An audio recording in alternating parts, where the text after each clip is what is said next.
नमस्कार मित्रांनो. शिवा 25 जुलै भागामध्ये कीर्तीचा आवाज ऐकून सगळेच पळत येतात. आशू रडायला लागतो आणि म्हणतो, आई, तू माझी आई आहेस ना?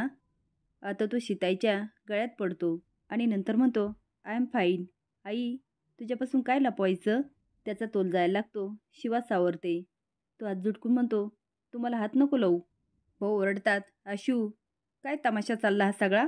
तू दारू पिऊन घरी आला हे लक्षात येतं का तुझ्या? आशू तोंडाला हात लावतून म्हणतो, सॉरी भाऊ. सीताई म्हणते, माझ्या मुलाची अशी अवस्था कधीच झाली नव्हती. आशू, तू काय केलंस हे? मी कधी कल्पना पण केली नव्हती तू माझ्यासमोर असा उभा राहशील. कीर्ती म्हणते, आशूची ही अवस्था कुणामुळे झाली हे आपल्या सगळ्यांना माहिती आहे. चुटकी वाजवत आणि बोट करून म्हणते, ह्या ह्या ह्या मुलीमुळे झाली. मी कधीपासून तुम्हाला सांगायचा प्रयत्न करते, पण तुम्ही माझं ऐकायला तयारच नाही आहे. आता बघताय ना काय घडतं ते. हो ओरडतात, कीर्ती, कुठलीही गोष्ट कुठे जोडू नकोस. हा स्वतः बाहेर जाऊन दारू पिऊन आला ना, की याला कुणी घेऊन गेलं होतं. आता मात्र कीर्ती आणि सुहास जाम हादरतात. सीताई म्हणते, हे बरोबर आहे, पण तिची अवस्था अशी का झाली? इतक्या दिवसापासून त्याला का त्रास होतोय याचा विचार करताय तुम्ही? भाऊ म्हणतात, हो, पण त्यामुळे त्याच्या अशा वागण्याचं समर्थन आपण नाही करू शकत. आता दोघांचं चांगलंच भांडण सुरू होतं. भाऊ म्हणतात, सीता, अशा वेळी तू आशूला जा विचारायचं सोडून त्याचं समर्थन करते. आशू म्हणतो, तुम्ही दोघंजणं शांत व्हा. तुम्ही दोघंजणं जगातील सगळ्यात बेस्ट कपल आहे. आता तो दोघांना पण मिठी मारतो आणि मागे पडत म्हणतो, मेड फॉर इच अदर आहे. शिवा त्याला पुन्हा सावरते. तो शिवाला म्हणतो, कळलं तुला? मेड फॉर इच अदर आहेत ते, पण सगळेच नसतात ना. काही जणांचं चांगलं लक नसतं, पण इट्स ओके. भाऊ, तुम्हाला असं भांडताना बघून मला खूप त्रास होतो. भाऊ, तुमच्या दोघांची भांडण होतात ना, ते मला नाही आवडत. तुम्ही दोघंजणं कधीच भांडला नाही, पण तुमच्या भांडणाचं कारण माझं लग्न आहे. भाऊ म्हणतात, ठीक आहे ठीक आहे शिवा, त्याला खोलीत घेऊन जा आणि झोपव. शिवा म्हणते, आशू चल. तो म्हणतो, तू हात लावू नकोस मला. भाऊ ओरडतात, आशू, जरा तोंड सांभाळून बोल. आशू म्हणतो, भाऊ, मी कसं तोंड सांभाळू? हे जे काही चाललं ना, हिच्यामुळे चाललंय.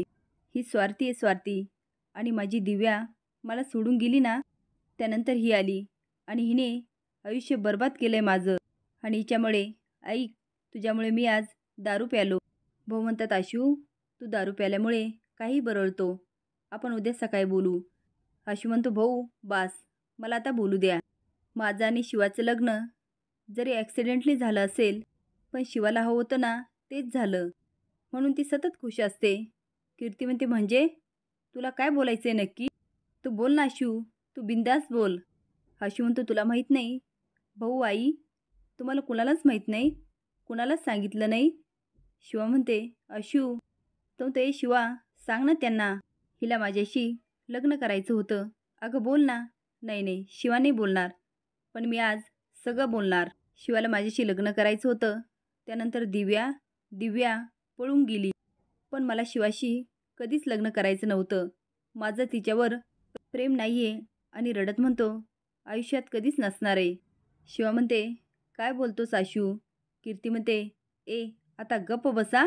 आता एक शब्दसुद्धा बोलायचा नाही आहे. तुझं सत्य सगळ्यांसमोर येतं आहे, म्हणून त्याला शांत बसवतेस.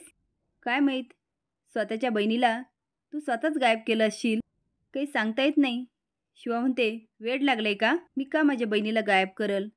कीर्ती म्हणते, मग आशूवर तुझं प्रेम होतं हे खोटं आहे का?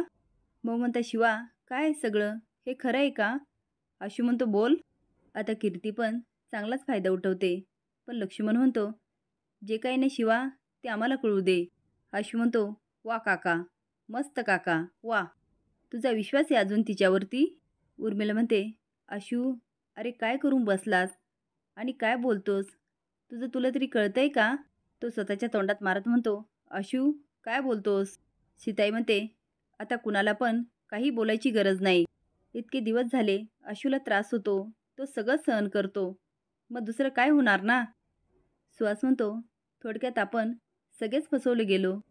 याचाच अर्थ शिवाने हे सगळं घडून आणलंय. काय गे शिवा, बोल. ती काहीच बोलत नाही. तो म्हणतो, बघा भाऊ, याचा अर्थ सगळं हिनेच घडून आणलं. शिवा म्हणते, कारण मी हे बोलले नाही. मी सगळं सोडून पुढे येण्याचा विचार केला माझ्या बहिणीसाठी. कीर्ती म्हणते, मोठं सॅक्रिफाईस केलंस ग तू. सरड्यापेक्षा फास्ट रंग बदलतेस ग तू. आशू म्हणतो, बरोबर आहे. सीताई रडत म्हणते, आशूची ही हालत मी नाही बघू शकत. आता सगळे एक एक करून जातात. उर्मिला म्हणते, बाळा काय झालं ते नक्की माहीत नाही, पण तू ही लपवलं नसतं ना तर बरं झालं असतं. भाऊ म्हणता, शिवा मला वाटलं नव्हतं तू माझ्यापासून कधी काही लपवशील. मी जेव्हा तुला भेटायला आलो होतो तेव्हा तू सांगू शकली असती, पण तू हे का नाही सांगितलं, देव जाणे. सगळे निघून जातात. आशूचा तोल जायला लागतो. शिवा सावरते. तो म्हणतो, चल सोड, ह्या सगळ्या गोष्टीबरोबर मला रोज डील करावं लागतं. आज तुला करावं लागतं, कसं वाटतंय. कीर्ती सीताईच्या मागे जाते आणि तिच्या डोक्यामध्ये नको नको ते भरते आणि म्हणते, आई ह्या दोघांचा डिवोर्स व्हायला पाहिजे. सीताई म्हणते, ते कसं होईल. कीर्ती म्हणते, त्याचाच विचार करावा लागेल. हे तिच्या आणि तिच्या घरच्यापर्यंत पोचलंच पाहिजे. सीताई म्हणते, ठीक आहे, अशाच पद्धतीने शिवाला बाहेर काढावंच लागेल. ठरलं मग. कीर्ती म्हणते, तू काय करणार आहे. ती नंतर सांगते, पहिले मला मावशीला फोन करू दे. ती नेमकी यायची. मला असं वाटत नाही घरातली परिस्थिती तिने बघावी आणि शिवाला तर तिने भेटूच नाही. शिवा आशूला बेडरूममध्ये आणते. तो बेडवर झोपतो. ती त्याच्याजवळ जाते. तो म्हणतो, तू मला अजिबात आवडत नाही. माझ्या जवळजवळ करू नकोस. ती त्याच्या अंगावर पांघरून घालते. डोक्याखाली उशी देते. पण आशू मात्र तिला झटकत असतो आणि म्हणतो, मी तुला कधी माफ करणार नाही. शिव म्हणते, आशू तू तुझं काय करून ठेवलं. माझं तुझ्यावर प्रेम आहे, पण तुझी जी अवस्था अशी करून घेणार असेल तर सगळंच कठीण आहे. मी करते सावरण्याचा प्रयत्न. मला तुझं सीताईचं मन जिंकायचं आहे, पण मी तुला असं नाही बघू शकत रे. नाही, यासाठी मलाच काहीतरी करावं लागेल. आजी म्हणते, शिवा पहिल्यांदाच माहेरी येणार आहे, त्यामुळे आपण काहीतरी सजावट करूया. सगळे पंटर म्हणतात, सगळ्या वस्तीत सजावट करूया. सकाळी लक्ष्मण आणि भाऊ नाश्ता करत असतात. तेवढ्यात शिवा येते. उर्मिला म्हणते, काय झालं, आशू कुठे. शिवा म्हणते, तो अजून तयार नाही झाला. आता लक्ष्मण उठतो आणि आशूकडे जातो आणि त्याला समजावण्याचा प्रयत्न करतो. पण आशू म्हणतो, मला तिच्या माहेरी जायचं नाही आहे.